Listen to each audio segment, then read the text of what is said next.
मैं एक ऐसा बिजनेस टाइकून या अड़ियल करोड़पति हूं जिसकी याददाश्त जा चुकी है। मुझे अब तक यही लगता था कि मैंने अपनी बीवी को जबरदस्ती इस रिश्ते में बांध रखा है और मैं ही उस पर हुक्म चलाता हूं। लेकिन जब सच सामने आया तो मेरे होश उड़ गए। असल में जबरदस्ती का ये खेल खेलने का शौक मुझे नहीं, बल्कि मेरी उस बीवी को था जो ऊपर से बेहद शांत और गंभीर दिखती है। उसने ना जाने कब पूरे घर में छिपकर कैमरे लगवा दिए थे और पिछले 2 सालों में वो मुझे हजारों बार चुपके से देख चुकी थी। यही नहीं, वो बाहर सबसे कहती फिरती थी कि मैं बहुत कड़क हूँ और उसे रात 10 बजे तक हर हाल में घर लौटने का हुक्म देता हूँ, और अगर वो नहीं आई तो मैं उसकी कंपनी से अपना सारा पैसा निकाल लूंगा। हद तो तब हो गई जब मैंने उससे तलाक की बात की। मेरी बात सुनते ही वो इतने गुस्से में आ गई कि उसने अपना फोन पटक कर चकनाचूर कर दिया। फिर उसने कहीं से हथकड़ी निकाली, उसका एक हिस्सा अपने हाथ में पहना और दूसरा हिस्सा मेरी तरफ बढ़ाते हुए रोती हुई आंखों से मुझसे भीख मांगने लगी कि मैं उसे कभी ना छोड़ूं। आजकल इंटरनेट पर सब कहते हैं कि शादी तो कुत्ते भी ना करें, पर मेरा मामला तो कुछ अलग ही। मुझ में कोई और काबिलियत तो है नहीं। बस एक यही हुनर है कि मैं दूसरों की बातें बड़े ध्यान से सुन लेता हूँ। तो मैंने भी सोच लिया कि जब बदनामी हो ही चुकी है तो चलो खुलकर जी लेते हैं। मैंने महज 3 दिनों के अंदर 9 ऐसी चीजें बदल डाली जो मुझे जरा भी पसंद नहीं थीं। लेकिन अभी मेरी इस आज़ादी को कुछ ही दिन हुए थे कि मेरे डैड ने अपनी वो 40 साल पुरानी चमड़े की 7 हॉर्स बेल्ट निकाल ली। उस बेल्ट के डर से मैं ऐसा सुधरा कि सीधा सीधे रास्ते पर आ गया। अब क्या करता, आखिर बाप से बड़ा तो कोई नहीं होता। आखिरकार मुझे हार माननी ही पड़ी और मैं सफेद पोशों वाले उस बड़े बजाज परिवार की बड़ी बेटी से शादी करने के लिए तैयार हो गया। वैसे तो इस तरह जबरदस्ती की शादी होना ही अपने आप में किसी ड्रामे से कम नहीं था, और मेरा दिल अंदर ही अंदर इस बात से बेहद घुट रहा था। लेकिन किस्मत का खेल तो देखिए, मुसीबत कभी अकेले नहीं आती। अचानक एक दिन मेरा ऐसा भयानक एक्सीडेंट हुआ कि मेरी नौकरी ही चली गई। अब इस बात ने मुझे अंदर तक झकझोर कर रख दिया और मेरा गुस्सा 7वें आसमान पर पहुंच गया। गुस्सा तो इस बात का था कि उस एक्सीडेंट के बाद मेरे दिमाग का एक हिस्सा पूरी तरह साफ हो चुका था। मुझे अपने आसपास के सभी लोग, उनका चेहरा और पुरानी सारी छोटी-बड़ी बातें बिल्कुल अच्छी तरह याद थीं। सिर्फ एक इंसान को छोड़कर, वो थी मेरी होने वाली बीवी, बाय निंग। मुझे उसके बारे में कुछ भी याद नहीं था। जब वो मुझसे हॉस्पिटल में मिलने आई तो उसके चेहरे पर मेरे लिए रत्ती भर भी हमदर्दी नहीं थी। उल्टा उसकी आवाज़ में चिड़चिड़ाहट साफ झलक रही थी। उसने आते ही बड़े रूखेपन से मुझसे कहा, "अब तुम ये कौन-सा नया नाटक कर रहे हो? मुझे मजबूर करने की कोशिश कर रहे हो?" उसकी ये बात सुनकर मैं अंदर ही अंदर थोड़ा सकपका गया। वैसे भी मैं इस ज़बरदस्ती के रिश्ते से पीछा छुड़ाना ही चाहता था, तो मैंने इसी मौके का फ़ायदा उठाया। मैंने सीधे उससे माफी मांगी और लगे हाथ तलाक की बात कह दी। मैंने सोचा कि वैसे भी मुझे इसके बारे में कुछ याद नहीं है, तो अलग हो जाना ही हम दोनों के लिए बेहतर होगा। लेकिन जैसे ही उसके कान में तलाक शब्द पड़ा, वो एकदम सन्न रह गई। उसने गुस्से में अपने दांत भींचे और उसकी आवाज में एक अजीब सी घबराहट और बेचैनी साफ दिखने लगी, जिसे मैं समझ नहीं पा रहा था। वो चिल्लाकर बोली, "तलाक? तुम क्या मुझे जान से मारना चाहते हो?" सच तो ये है कि बाय निंग जब हॉस्पिटल आई तो मुझे होश आए काफी देर हो चुकी थी। उसने जैसे ही कमरे के अंदर कदम रखा, उसकी नजर एक पल के लिए बेड पर लेटे हुए मुझ पर पड़ी, लेकिन उसने तुरंत अपनी आंखें फेर लीं, मानो मैं कोई जीता जागता खतरा या कोई आफत हूं। फिर वो बिना कुछ सोचे समझे सीधे आगे बढ़ी और उसकी आवाज से मानो बर्फ की तरह ठंडक टपक रही थी। उसने बेहद रूखेपन से कहा, "अगली बार से ऐसा घटिया तरीका मत आजमाना। इसमें नुकसान सिर्फ तुम्हारा ही है।" वैसे उसके यहाँ पहुंचने से पहले ही मेरे दोस्त का जल्दबाजी में फोन आ चुका था। उसने मेरे और बाय निंग के इस जबरदस्ती के रिश्ते और पिछले 2 सालों में हमारे बीच क्या कुछ गुजरा था, वो सारी बातें मुझे एक एक करके पहले ही बता दी थी।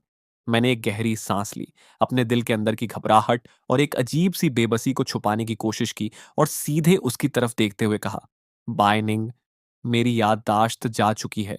यह सुनते ही उसके चेहरे पर जो यह सुनते ही उसके चेहरे के हाव भाव एकदम से जम गए। वो कुछ सेकंड्स के लिए बिल्कुल सुन्न रह गई और फिर उसके चेहरे पर एक तंज भरी मुस्कान आ गई। उसकी आवाज में साफ तौर पर नफरत झलक रही थी। "अब तुम ये कौन सा नया नाटक कर रहे हो? मुझे मजबूर करने के लिए क्या अब तुमने याददाश्त खोने वाले उपन्यासों की कहानियां पढ़नी शुरू कर दी हैं? क्या तुम्हें मैं कोई बेवकूफ दिखती हूं जो तुम्हारी इन बातों में आ जाऊंगी?" वो मेरी बात पर यकीन नहीं कर रही थी और सच कहूं तो मुझे इस बात का अंदाजा पहले से ही था। आखिरकार जैसा कि मेरे दोस्तों ने मुझे बताया था, पिछले कुछ सालों में हमारे बीच का रिश्ता हमेशा तनातनी और दुश्मनी से भरा रहा था।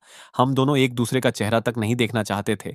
अगर मैं भी उसकी जगह होता और कोई अचानक आकर मुझसे कहता कि उसकी याददाश्त चली गई है, तो मैं भी यही समझता कि वो कोई नया ढोंग कर रहा है या मन ही मन कोई साजिश रच रहा है। मैंने बस अपना सिर झटका और मेरे चेहरे पर एक बेबसी भरी मुस्कान आ गई। मेरा दिल इस बात से बेहद मायूस था और अब मेरा उससे बहस करने का या अपनी बात साबित करने का रत्ती भर भी मन नहीं था। वैसे भी मैंने सोच लिया था कि मैं जो कहने जा रहा हूँ कि मैं जो कुछ भी कहूँगा, वो उस पर भरोसा नहीं करेगी। इतने में पास खड़े डॉक्टर से ये सब और देखा नहीं गया। वो एक कदम आगे बढ़े और उन्होंने बिना कोई बात छिपाए सीधे-सीधे उसे मेरी बीमारी और हालत के बारे में बता दिया। डॉक्टर की बात सुनते-सुनते बाएं निंग के चेहरे का रंग उड़ने लगा। उसकी भवें सिकुड़ती जा रही थीं और उसके आसपास का माहौल बेहद भारी और तनावपूर्ण होता जा रहा था। आखिरकार उसने धीरे से अपना सिर घुमाया और एक बार फिर मेरी तरफ देखा। इस बार उसकी आवाज में एक अनजानी सी कंपी थी, जिसे वो छिपाने की कोशिश कर रही थी। उसने पूछा, तुम क्या-क्या भूल चुके हो? जब मेरी नज़रें उसकी नज़रों से मिलीं, तो न जाने क्यों मेरे दिल में अजीब-सी घबराहट और एक चोर सा बैठ गया। जो बात मैं पूरी ताकत से कहना चाहता था, वो मेरे मुंह में ही दबी रह गई और मेरी आवाज़ एकदम धीमी हो गई। मैंने बिल्कुल दबी आवाज़ में कहा, मैं यह भी भूल चुका हूँ कि हमारी शादी हो चुकी है।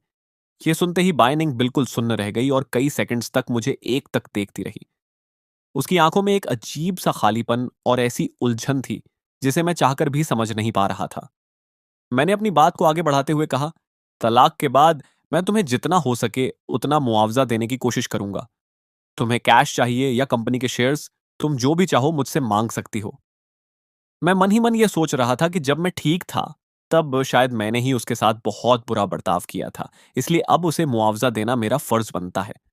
मुझे लगा कि मेरी यह बात सुनकर उसका दिल हल्का हो जाएगा और वो तुरंत इस तलाक के लिए हाँ कह देगी।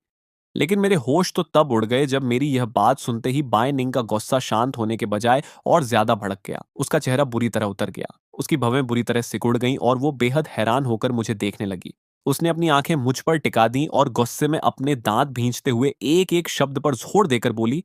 उसने एक एक शब्द पर जोर देकर कहा, फांग युआन, तलाक का? क्या तुम मुझे जान से मारना चाहते हो? किस हकत से बात कर रहे हो तुम?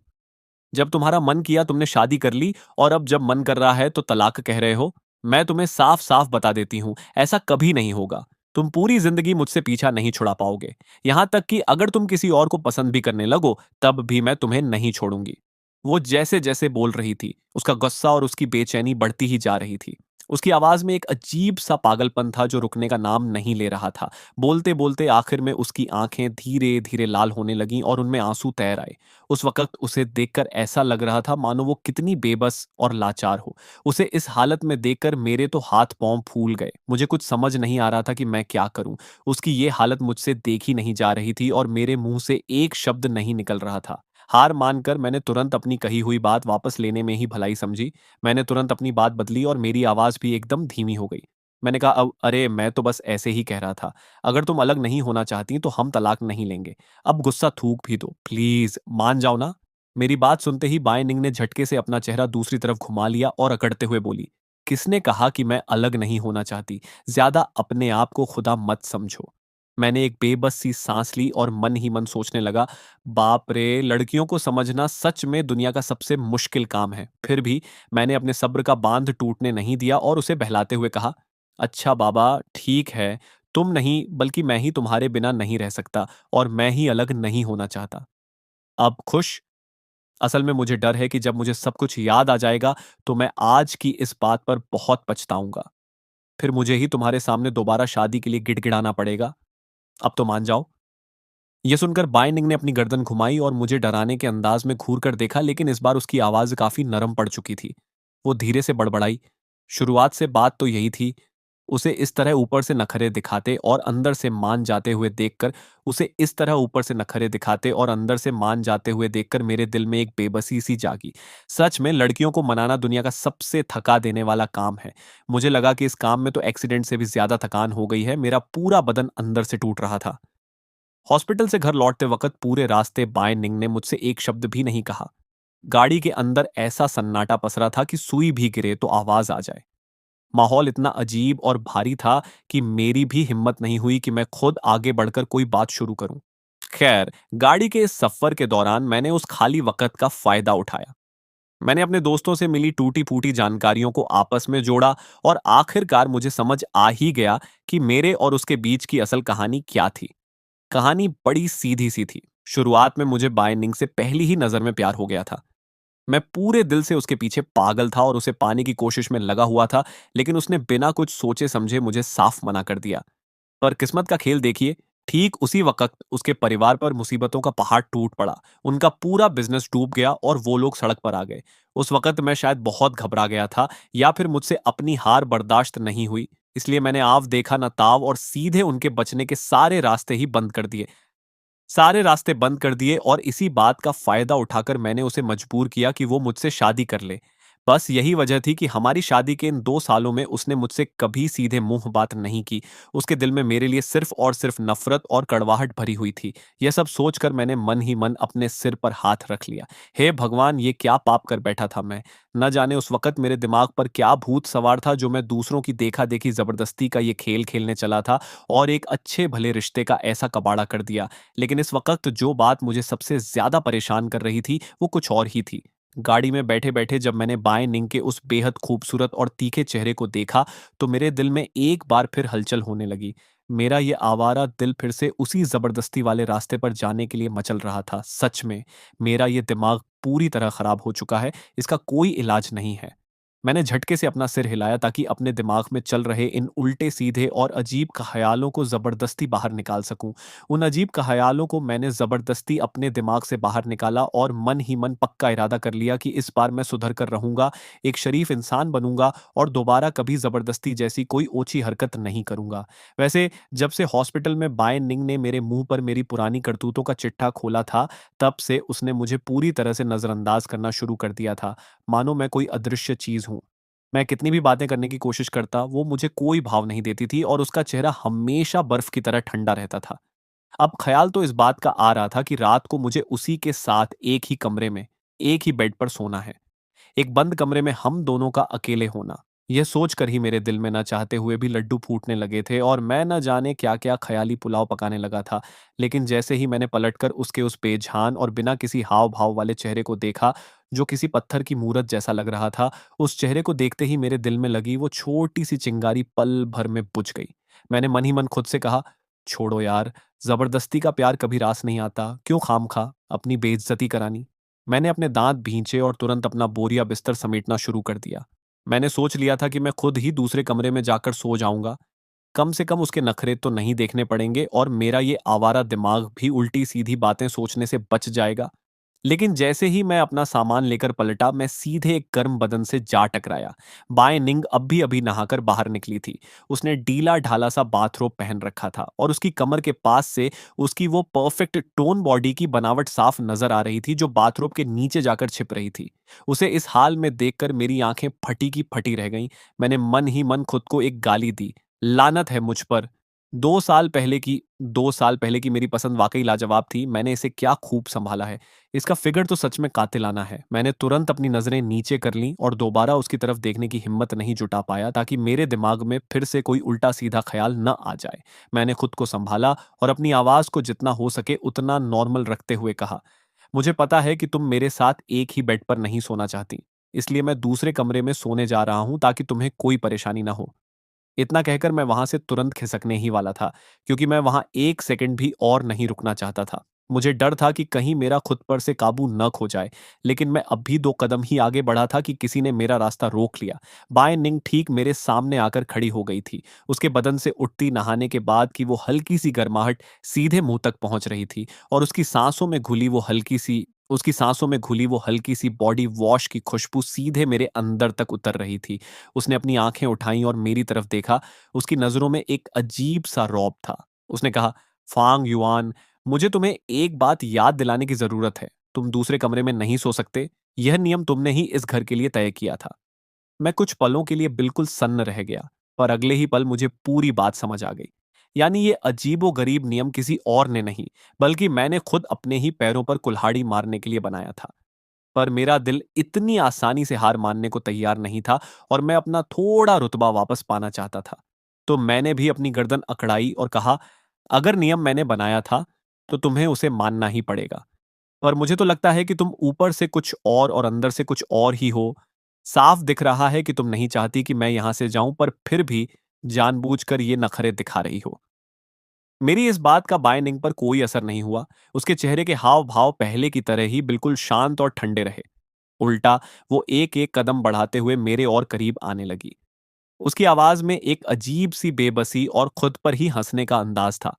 फांग बड़े साहब, क्या आप भूल गए? आपने ही तो कहा था कि अगर मैंने कभी भी दूसरे कमरे में सोने की हिम्मत की, तो आप उसी वक्त मेरे परिवार के बिजनेस से अपना सारा पैसा निकाल लेंगे और हमारे सारे रास्ते बंद कर देंगे। उसकी ये बात सुनते ही मेरे दिल में जोर का झटका लगा और मैंने मन ही मन अपनी जीभ काट ली। बाप रे बाप! 2 साल पहले का मैं सच में कितना बड़ा विलेन था, कितना घटिया और बेरहम तरीका आजमाया था मैंने। ये सोचते ही मेरी सारी हेकड़ी हवा हो गई और मैं बुरी तरह घबरा गया।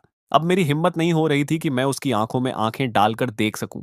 मैंने हकलाते हुए अपनी बात को संभालने की कोशिश की।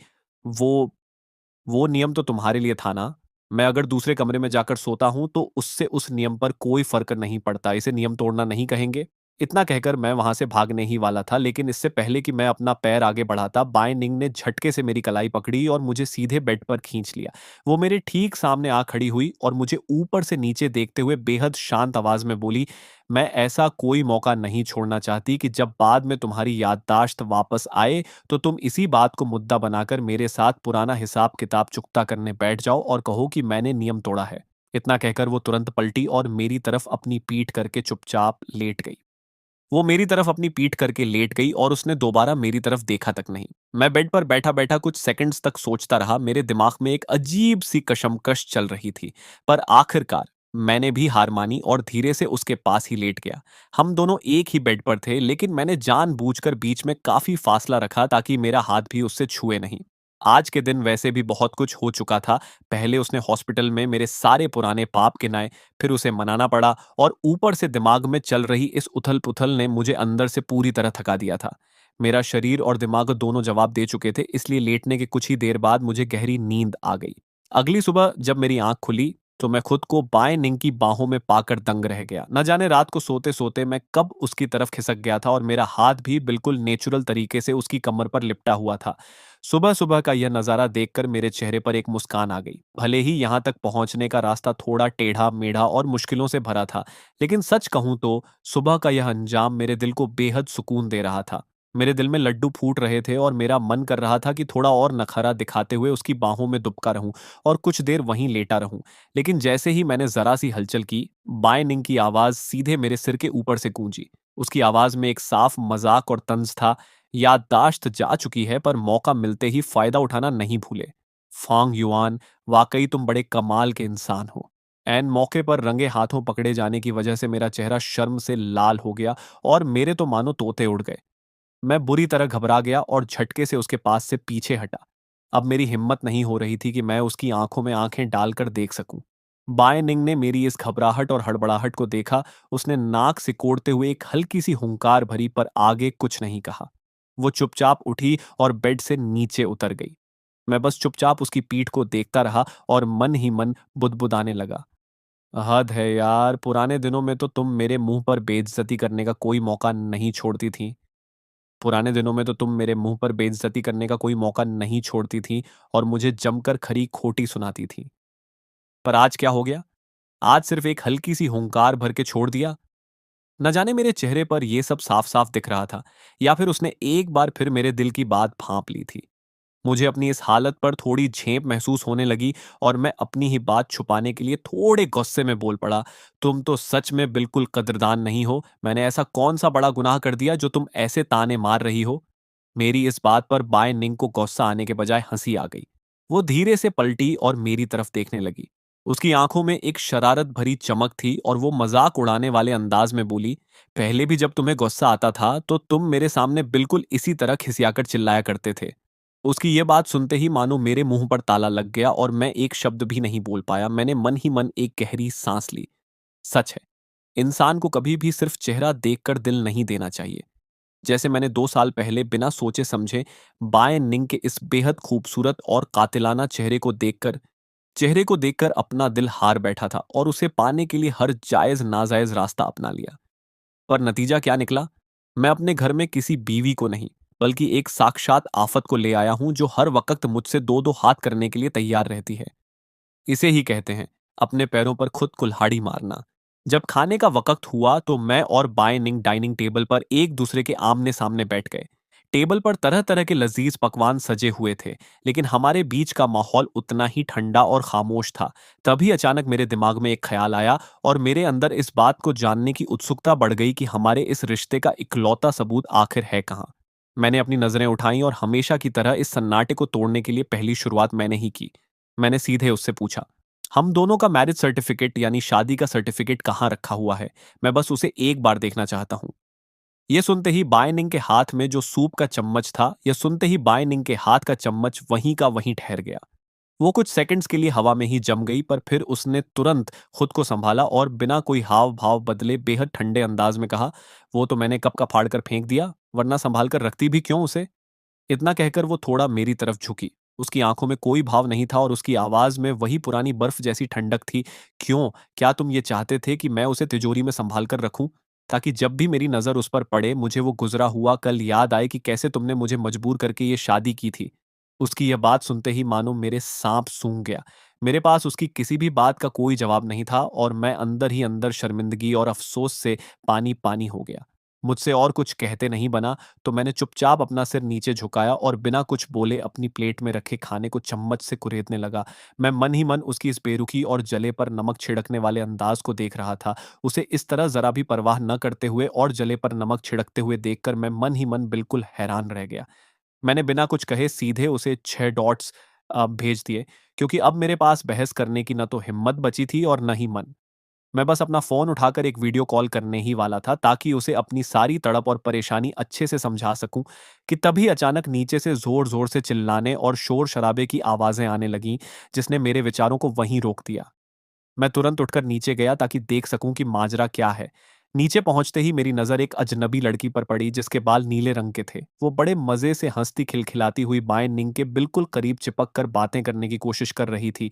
दूसरी तरफ बाएं निंग का वही पुराना सालों पुराना पथरीला चेहरा था। वो बिना किसी हाव भाव के बिल्कुल शांत खड़ी थी, मानो उसे कोई फर्क ही ना पड़ रहा हो। यह देखकर मेरे दिल को एक अजीब सी तसल्ली मिली और मैंने खुद को समझाया कि चलो, बाय निंग सिर्फ मुझसे ही चिढ़ी हुई नहीं रहती। इसका तो शायद चेहरा ही ऐसा है, जैसे इसके चेहरे की मांसपेशियों में ही कोई खराबी हो और इसे कोई दूसरा हाव भाव बनाना आता ही ना हो। जीजा जी, मैंने सुना कि आपका एक्सीडेंट हो गया है और आपकी याददाश्त चली गई है और आप बाय निंग से तलाक लेने की सोच रहे हैं। अरे, ये तो बड़े कमाल का इत्तेफाक है। मैं खुद एक डिवोर्स लॉयर हूँ। अब आपको बाहर किसी और को ढूँढने की बिल्कुल ज़रूरत नहीं है। मैं खुद चलकर आपके घर आ गई हूँ ताकि आपका काम यहीं के यहीं निपटा सकूँ। उसे इस तरह खुद चलकर घर आते और तलाक का ये काम पकड़ने के लिए ज़ोर लगाते हुए देखकर मैं मन ही मन सोचने लगा, बाप रे! आजकल लॉ की पढ़ाई करने वालों के लिए नौकरी का बाज़ार कितना मंदा चल रहा है। वकीलों को भी अब खुद चलकर ऐसे चक्कर काटने पड़ रहे हैं। मैं भी इस पूरे ड्रामे के मजे लेने के मूड में था, तो मैं बड़े चाव से एक कदम आगे बढ़ा। मुझे पास आते देख उसने तुरंत खुद ही अपना इंट्रोडक्शन दिया। उसने अपना नाम शेन शीशी बताया। वो उस शांत और गुमसुम रहने वाली बाय निंग से बिल्कुल उलट थी। उसका मिजाज बेहद मजाकिया था और उसकी जुबान पर मानो सरस्वती बैठी थी। वो बातें बनाने में बहुत माहिर थी। मैं उसकी वो लगातार होने वाली बकबक को पिछले 15 मिनटों से सुन रहा था और वो तलाक के फायदों को इतने मजेदार अंदाज में समझा रही थी कि सच में मेरा दिल डोल गया। मुझे लगने लगा कि क्यों ना इसी के पास से एक बढ़िया सा डिवोर्स पैकेज ले लिया जाए। शेन शीशी ने लोहे को गर्म देखा और तुरंत हथौड़ा मारते हुए बोली, जीजा जी, हमारी फर्म में अभी एक स्पेशल डिस्काउंट ऑफर चल रहा है। अगर आप इसी महीने तलाक की फाइल आगे बढ़ाते हैं तो आपको सीधा 12% का डिस्काउंट मिलेगा। और चूंकि आप और निंग दीदी मेरे खास जानने वाले हैं, तो मैं सारे नियम तोड़कर आपको सीधा 50% का डिस्काउंट दूंगी। सोचिए, इससे सस्ता और अच्छा सौदा आपको कहीं नहीं मिलेगा।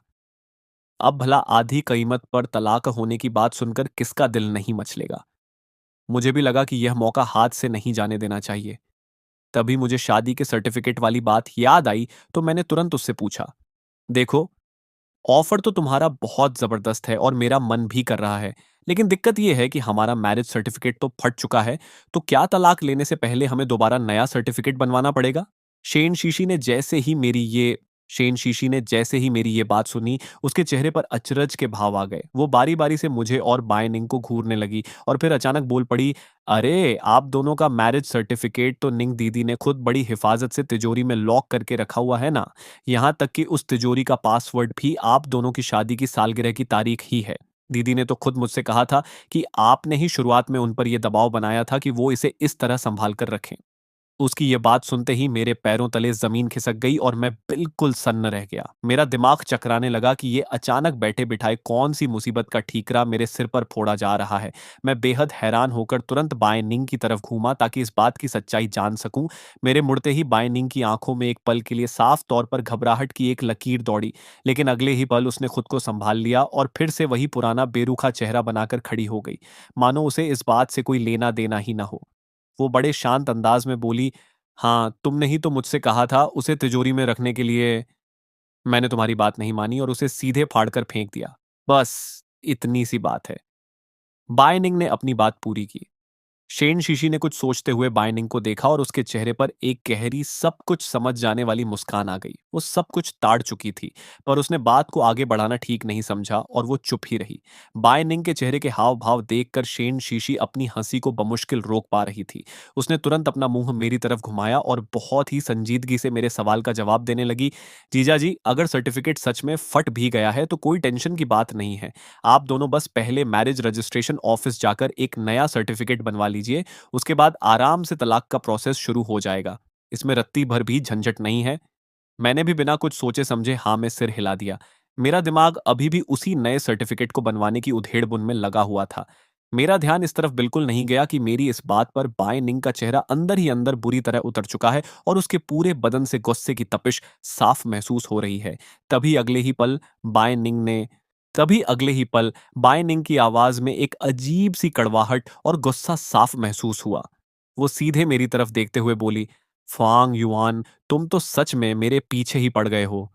तुम खुद ही सोचो, जब से तुम्हें होश आया है, तब से तुम न जाने कितनी बार तलाक तलाक चिल्ला चुके हो। क्यों? अब तुम वो इंसान नहीं रहे जिसने मुझे मजबूर किया था और जबरदस्ती मुझसे शादी की थी। अभी इस बात को 2 साल भी पूरे नहीं हुए हैं और तुम्हारा दिल इतनी जल्दी भर गया।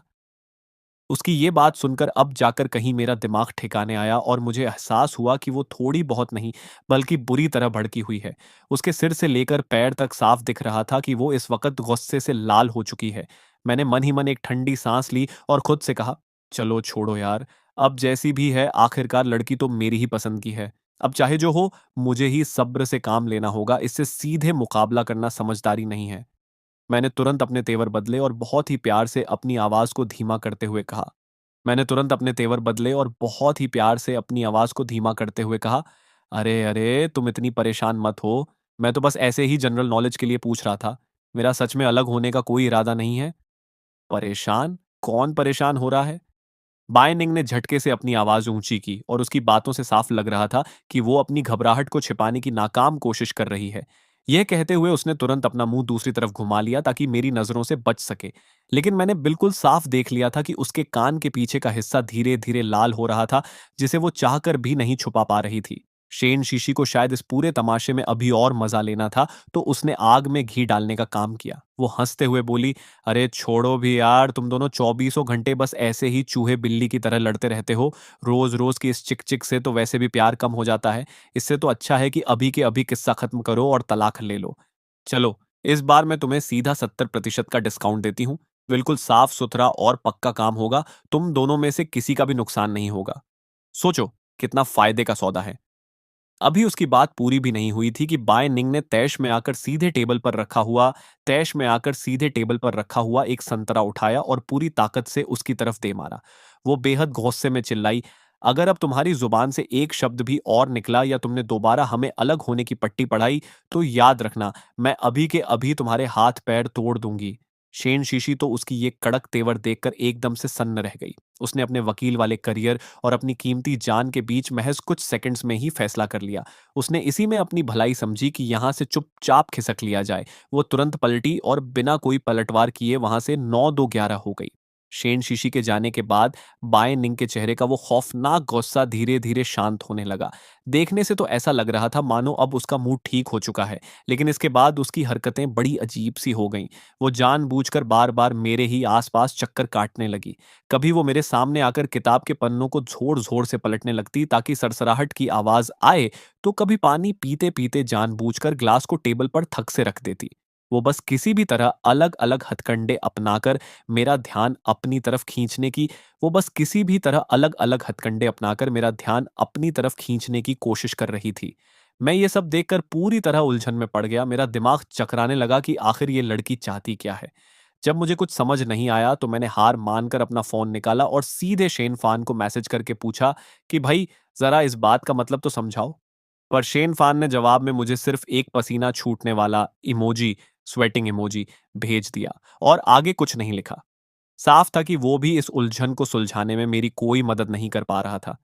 लेकिन आखिरकार शेन फान से भी मेरा ये भोलापन और ज्यादा झेला नहीं गया। उसने देखा कि मेरा दिमाग इस मामले में बिल्कुल काम नहीं कर रहा है, तो उसने सीधे मुझे 10 सेकंड का एक वॉइस नोट भेज दिया। उसकी आवाज में एक अजीब सी चिढ़ और खींच थी, मानो वो कह रहा हो, तुम सच में बिल्कुल बुद्धू हो। उसने वॉइस नोट में कहा, भाई, तुम ये फालतू के लव स्टोरी वाले उपन्यास पढ़ना बंद करो, समझे? तुम्हारे पास किताबी ज्ञान तो बहुत है, पर असल जिंदगी में तुम कुछ नहीं कर पाते। अभी सबसे अच्छा मौका है, तुम्हारी याददाश्त जा चुकी है। तो बिना ज्यादा सोचे समझे सीधे उस पर टूट पड़ो और उसे अपना बना लो। पहले अपना हक जमाओ।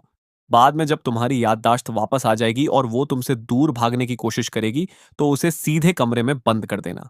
दिक्कत यह हुई कि उस वक्त मेरे फोन का वॉल्यूम फुल था और वो म्यूट पर नहीं था। जैसे ही मैंने प्ले बटन दबाया, वो आवाज पूरे कमरे में गूंज उठी।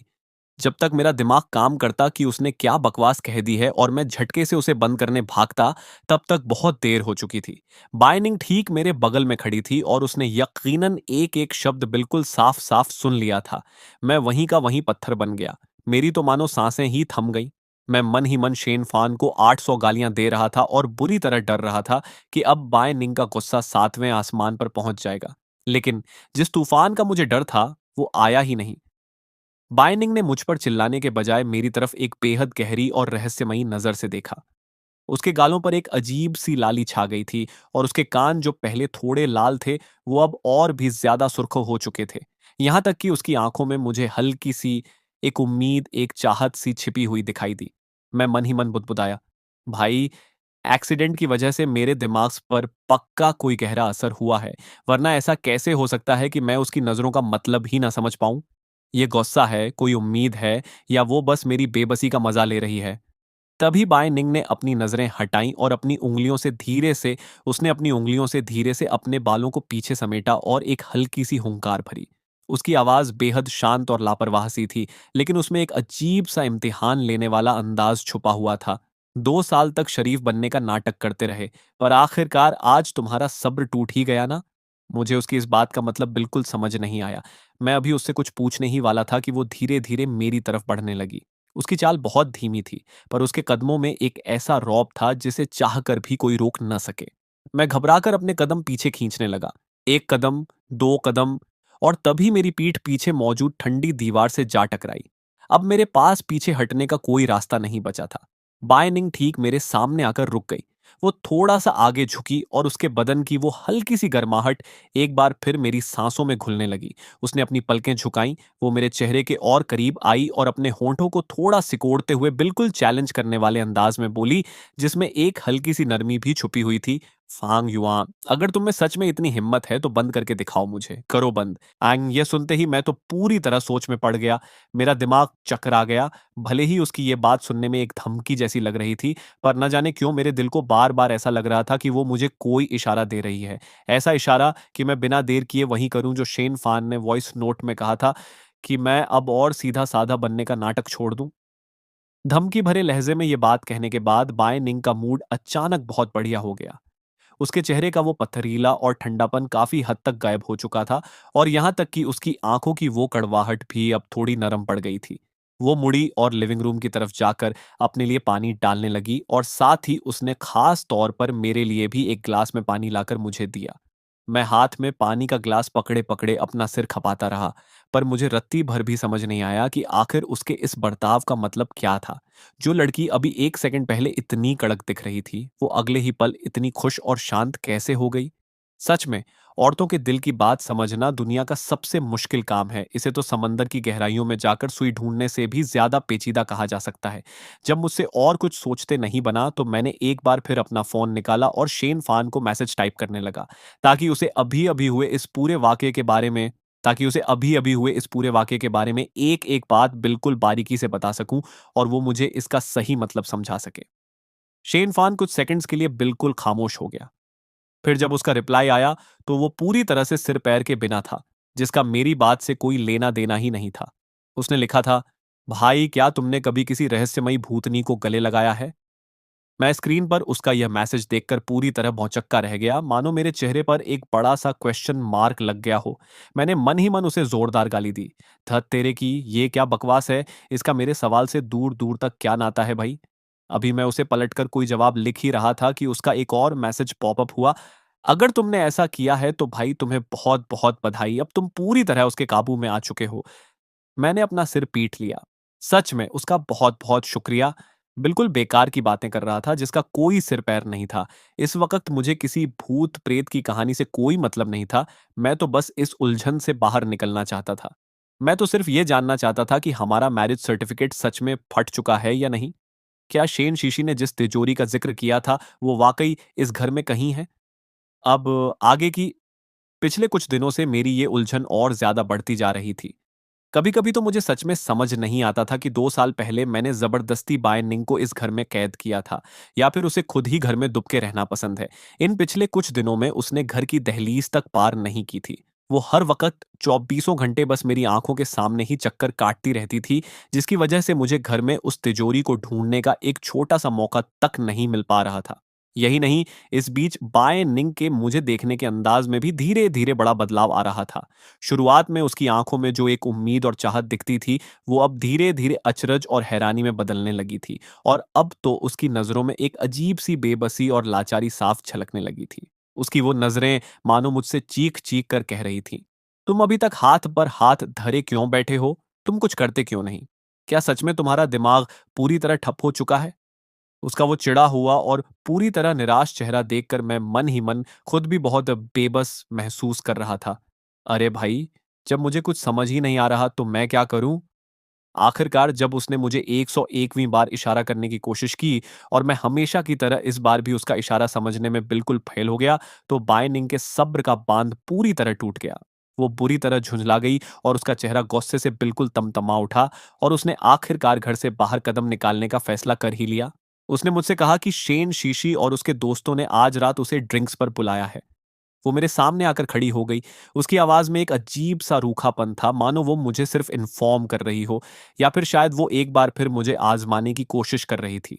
अभी मुझे पलटकर जवाब देने का मौका भी नहीं मिला था कि वो खुद ब खुद ही लगातार बोले जा रही थी, और बोलते-बोलते उसकी आवाज़ धीरे-धीरे नरम पड़ती जा रही थी। "वैसे, अगर तुम नहीं चाहते कि मैं वहाँ जाऊँ, तो कोई बात नहीं। पर हाँ, अपनी उस पुरानी आदत की तरह मुझे बिज़नेस इन्वेस्टमेंट रोकने की धमकी मत देने लग जाना। खैर छोड़ो, अगर तुम सच में मुझे बाहर नहीं जाने देना चाहते तो मैं नहीं जाऊँगी। वैसे भी वो कोई इतनी ज़रूरी मीटिंग या पार्टी नहीं है।" मैं चुपचाप उसके इस बदलते हुए पैंतरे को देख रहा था।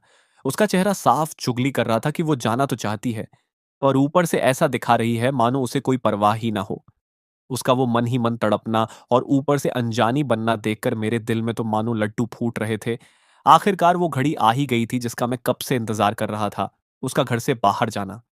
मैंने बिना एक पल गँवाए तुरंत बड़े उतावलेपन के साथ कहा, "अरे! जाओ, जाओ, बिल्कुल जाओ। जब उन लोगों ने इतनी शिद्दत से बुलाया है तो ज़रूर जाना चाहिए, किसी का दिल नहीं तोड़ना चाहिए।" पर मैंने सपने में भी नहीं सोचा था कि मेरी यह मंज़ूरी सुनते ही बाएँ निंग का चेहरा ठीक होने के बजाय और ज़्यादा उतर जाएगा। उसके माथे पर बल पड़ गए और उसकी त्योरियां चढ़ गईं। वो मुंह ही मुंह में कुछ बड़बड़ाई, और फिर उसने पास में रखी गाड़ी की चाबी झटके से उठाई और पैर पटकती हुई बाहर निकल गई। उसने गुस्से में दरवाजा इतनी जोर से बंद किया कि पूरा घर हिल गया, और जाते जाते उसने मुझे एक बाय तक कहना जरूरी नहीं समझा। मैंने उस बंद दरवाजे को कुछ सेकंड्स तक घूर कर देखा, और जब मुझे पक्का यकीन हो गया कि वो सच में जा चुकी है, तो मेरी खुशी का ठिकाना नहीं रहा। मैं किसी आज़ाद घोड़े की तरह पूरे घर में कूद पड़ा और मैंने बिना वक़्त गँवाए पूरे घर की तलाशी शुरू कर दी।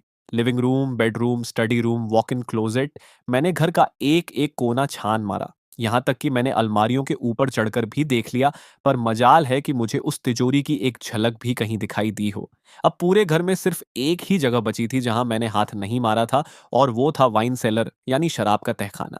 वैसे तो मुझे वहाँ कुछ मिलने की रत्ती भर भी उम्मीद नहीं थी, क्योंकि भला कौन बेवकूफ होगा जो अपनी कीमती तिजोरी को ऐसी जगह छिपाकर रखेगा। पर फिर भी एक बार देख लेने में क्या हर्ज है, यही सोचकर मैं नीचे तहखाने की तरफ बढ़ गया। सेलर के अंदर चारों तरफ तरह तरह की महंगी वाइन की बोतलें सजी हुई थीं, और वहां की लाइट काफी मध्यम और धुंधली थी। मैं दीवारों के सहारे टटोलते हुए जैसे ही एक बिल्कुल सुनसान कोने में पहुंचा, मेरी आंखें फटी की फटी रह गईं। वहां एक छोटा सा बेहद मामूली दिखने वाला लोहे का बॉक्स रखा हुआ था, जिसे देखकर मुझे तुरंत एहसास हो गया कि शेन शीशी इसी तिजोरी की बात कर रही थी। मैंने एक गहरी सांस ली और अपने दिमाग पर जोर डालते हुए अपनी शादी की सालगिरह की तारीख को पासवर्ड के तौर पर दबाना शुरू किया। मुझे अच्छे से याद था कि मेरे दोस्त ने मुझे बताया था कि कैसे मैंने जबरदस्ती बायनिंग को यह तारीख रटने पर मजबूर किया था। जैसे ही मैंने आखिरी नंबर दबाया, कड़ाक की एक आवाज हुई और तिजोरी का दरवाजा खुल गया। पर उसके अंदर न तो कोई सोने चांदी के जेवरात थे और न ही कोई जायदाद के कीमती कागजात। वहां बेहद सलीके से रखी हुई सिर्फ दो चीजें थीं: हम दोनों के मैरिज सर्टिफिकेट, शादी के कार्ड। यहाँ तक कि उन सर्टिफिकेट्स के ऊपर बेहद संभाल कर और प्यार से यहाँ तक कि उन सर्टिफिकेट्स के ऊपर बेहद संभाल कर और प्यार से एक ट्रांसपेरेंट प्लास्टिक का प्रोटेक्टिव कवर, सुरक्षा कवच, चढ़ाया गया था, जिसे देखकर साफ पता चल रहा था कि किसी ने इन्हें अपनी जान से भी ज्यादा हिफाजत से रखा है। उस छोटे और शांत तहखाने में इस वक्त मेरे दिल की धड़कनें इतनी तेज हो चुकी थीं कि उनकी आवाज मुझे खुद अपने कानों में साफ सुनाई दे रही थी। मैंने कांपते हाथों से उन मैरिज सर्टिफिकेट्स को ऊपर उठाया और मेरी उंगलियां धीरे धीरे उस प्लास्टिक कवर को सहलाने लगीं। हॉस्पिटल में होश में आने से लेकर उसके सर्टिफिकेट फाड़ने की बात पर शक होने तक, और फिर आज यहाँ इस सबूत के मिलने तक, मेरे दिल में जितने भी सवाल थे, जितने भी शक और कयास थे, वो सब इस एक पल में हमेशा हमेशा के लिए शांत हो गए। सच्चाई अब पूरी तरह मेरे सामने थी। उसने कभी भी हमारे शादी के सर्टिफिकेट को नहीं फाड़ा था। वो सब बस एक झूठ था, और जिसे मैं अपनी ज़बरदस्ती की शादी समझ रहा था, उसमें उसका ये छुपा हुआ प्यार साफ गवाही दे रहा था कि उसकी वो बातें, बेरुखी और नफ़रत का मुखौटा चढ़ा रखा था। अगर उसे एक्टिंग करने का इतना ही शौक है, तो मैंने भी सोच लिया कि चलो इस बार खेल बड़ा खेलते हैं। मैं भी उसके इस नाटक में शामिल हो गया। मैंने ऐसा नाटक किया मानो मुझे कुछ भी याद नहीं है, मानो मैं एक्सीडेंट के उसकी वो सारी कड़वी और ज़हरीली बातें महज़ एक दिखावा थीं। उसका वो सारा गुस्सा पूरी तरह कोशिशिनफ़े दिखावटी था। हाथ में उन सही सलामत मैरिज सर्टिफिकेट्स को पकड़े-पकड़े अचानक मेरे दिमाग में उस एक्सीडेंट वाले दिन की धुंधली यादें ताज़ा होने लगीं। सच तो ये था कि वो कोई मामूली हादसा नहीं था। उस दिन मैं कोई इत्तेफाक से बाहर नहीं निकला था, बल्कि मैं खास तौर पर घर लौट रहा था ताकि बाय निंग के सामने अपने दिल की सारी बात साफ-साफ रख सकूं। मैं रोज़-रोज़ की इस लुका-छिपी, एक दूसरे को आज़माने और बात-बात पर तलवारें खींच लेने वाली ज़िंदगी से बुरी तरह थक चुका था। मैं उससे मिलकर ये साफ करना चाहता था कि आखिर मेरे दिल में क्या है, और उसे ये भी पूछना चाहता था कि क्या उसके दिल में मेरे लिए सिर्फ और सिर्फ नफ़रत ही बची है? लेकिन मैं घर पहुंच पाता, उससे पहले ही मेरी कार का भयानक एक्सीडेंट हो गया। मेरी आंखों के सामने एक गहरा अंधेरा छा गया और मैं पूरी तरह होश खो बैठा। जब मुझे थोड़ा बहुत होश आया था, तो मुझ में इतनी हिम्मत नहीं थी कि मैं अपनी आंखें खोल सकूं। लेकिन उस बेहोशी की हालत में भी मुझे किसी के सुबकने की आवाज बिल्कुल साफ सुनाई दे रही थी। कोई बहुत ही बेबसी और गहरे दर्द में डूबा हुआ रो रहा था। उसकी चीखें और सिसकियां अंदर ही अंदर घुट रही थीं। और तभी एक बेहद गर्म आंसू की बूंद हल्के से मेरे हाथ की पीठ पर आ गिरी। वो आंसू इतना गर्म था कि उसने मेरे दिल को अंदर तक झकझोर कर रख दिया। मैंने अपनी पूरी ताकत समेटी और अधखुली आंखों से देखने की कोशिश की। धुंधली सी रोशनी में जो चेहरा मेरे सामने आया, वो बायन निंग का था। उसका पूरा चेहरा रोने की वजह से लाल हो चुका था।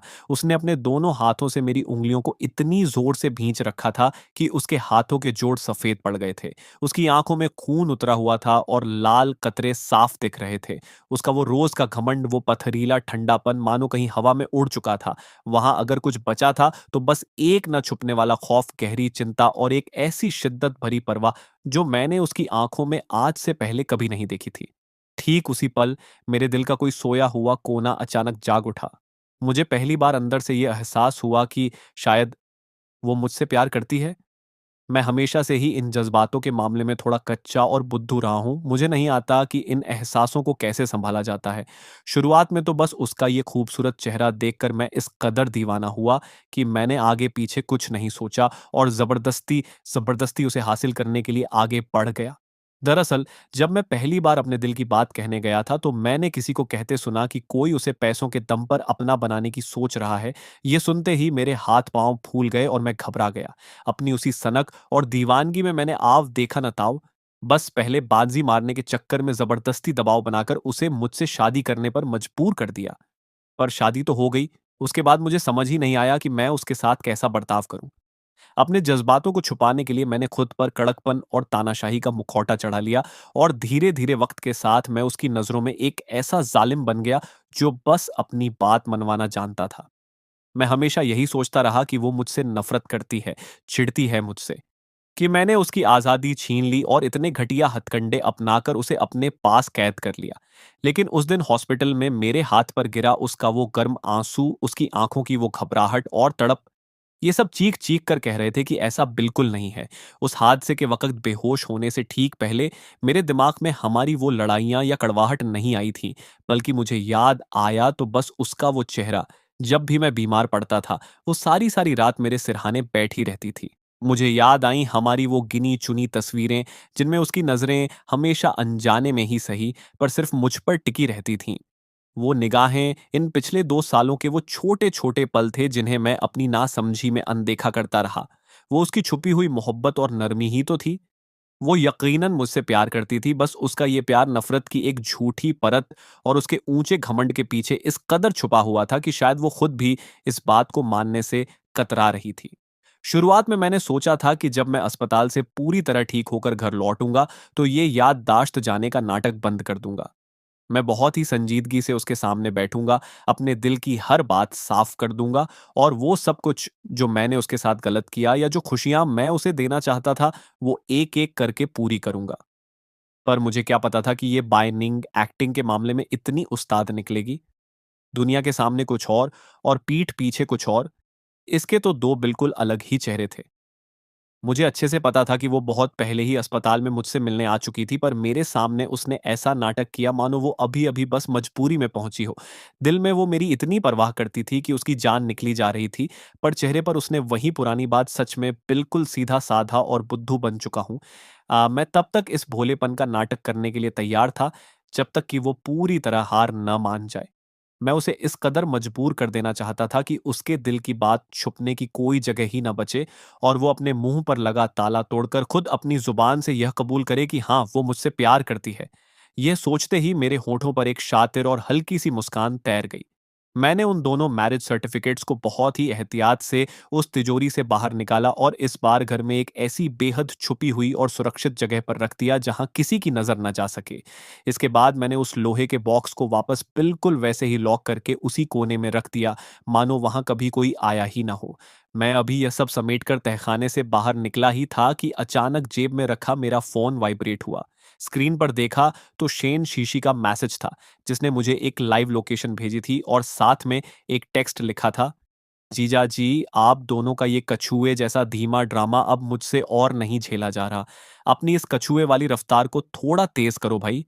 तुम दोनों का ये ढीला-ढाला ड्रामा अब मुझसे और नहीं देखा जा रहा। इसलिए आखिरकार अब मुझे ही बीच में कूदकर तुम दोनों की गाड़ी को धक्का लगाना पड़ रहा है। सुनो, जब तुम इस लोकेशन पर पहुंच जाओ तो सीधे अंदर मत आना। पहले मुझे एक मैसेज करके इन्फॉर्म कर देना। शेन शीशी का यह मैसेज देखकर मेरे दिल में हल्की सी हलचल हुई और मैं सोचने लगा कि यह लड़की आखिर अब कौन सी नई खिचड़ी पका रही है। पर फिर मैंने सोचा कि चलो, जो भी है अच्छा ही है। अगर वो बीच में आ रही है तो शायद उसकी इस तिकड़म से बायनिंग का यह झूठा मुखौटा और जल्दी उतर जाए। मैंने बिना देर किए बेड पर रखा अपना जैकेट उठाया और उस लोकेशन की तरफ निकल पड़ा। वहां पहुंचने के बाद मैं सीधे उस आलीशान प्राइवेट केबिन बाशांग के दरवाजे पर जाकर खड़ा हो गया और अपनी शर्त के मुताबिक शेन शीशी को मैसेज टपका दिया। मैं बाहर पहुंच चुका हूं। शेन शीशी ने मेरे मैसेज का कोई टेक्स्ट रिप्लाई तो नहीं दिया, पर ठीक अगले ही सेकंड बंद दरवाजे के अंदर से उसकी जोरदार आवाज गूंज उठी। वो इतनी ऊंची आवाज में बोल रही थी मानो वो चाहती ही यही हो कि बाहर खड़ा इंसान एक एक शब्द साफ साफ सुन सके। वो अंदर चिल्लाकर कह रही थी, बाय निंग, मैं आज तुमसे सीधे-सीधे एक आखिरी सवाल पूछ रही हूँ। तुम साफ-साफ बताओ, क्या तुम सच में फांग युआन से प्यार करती हो या नहीं? तुम दोनों इस तरह कब तक बात को टालते रहोगे? शेन शीशी का यह अंदाज वाकई बहुत सीधा और बिना किसी घुमाव-फिराव का था, यहाँ तक कि इसे थोड़ा अनाड़ी भी कहा जा सकता था। पर मैं जो बाहर दरवाजे से कान सटाए खड़ा था, मेरे दिल की धड़कनें न जाने क्यों अचानक बहुत तेज हो गईं।